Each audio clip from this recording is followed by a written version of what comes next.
Why don't you think any other European countries are offering a peace deal? It seems like no one's come to the table for peace except for you. Yeah, it's a very good question. Sometimes questions aren't answerable. They're in a very unusual position. They don't know how to end the war. We're living in the most momentous and dangerous of times. I do not need to describe the grave nature of the threats that we face or the devastating consequences that we will have to endure if those threats would come to pass. We are in an era of rearmament. Europe is ready to assume its responsibilities.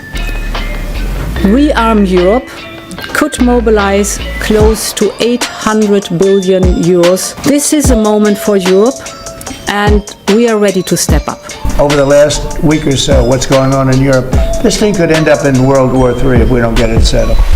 This could really end up in a World War III. Very bad position, and he happens to be right about it. From the very beginning of the war. You're not in a good position. You don't have the cards right now. With us, you start having cards. Right now, you don't. You're playing cards.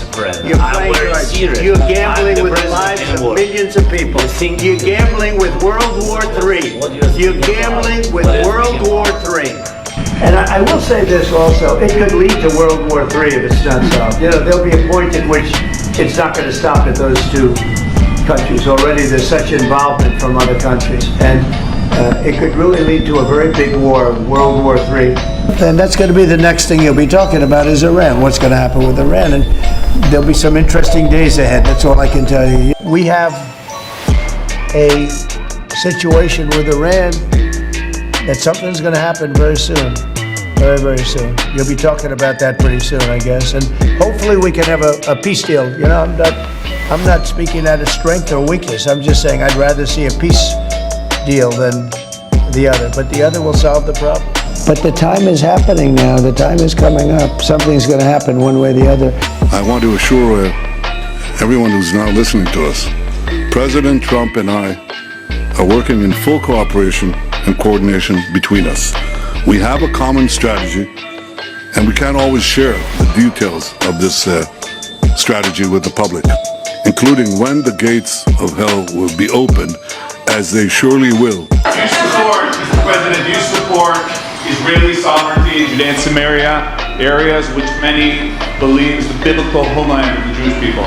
Well, we're discussing that with many of your representatives. You're represented very well, and people do like the idea, but we haven't taken a position on it yet. But we will be we'll be making an announcement probably on that very specific topic over the next 4 weeks. You have China, you have Russia, you have a lot of problems out there. We spend a lot of money on nuclear missiles, nuclear weapons.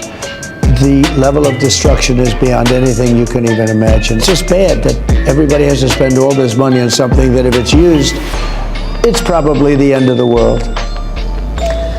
Wow. I don't know what to say to that. You know, when I listen to these climate lunatics and they talk about global warming, and they say the ocean's going to rise 1/8 of an inch in the next 300 years, and you know, and nobody ever talks about nuclear weapons or some of the other things, but the nuclear weapons in particular right now. I watched Biden for years say the existential threat. He loved the term existential threat. Our greatest existential threat is from the climate. I said no.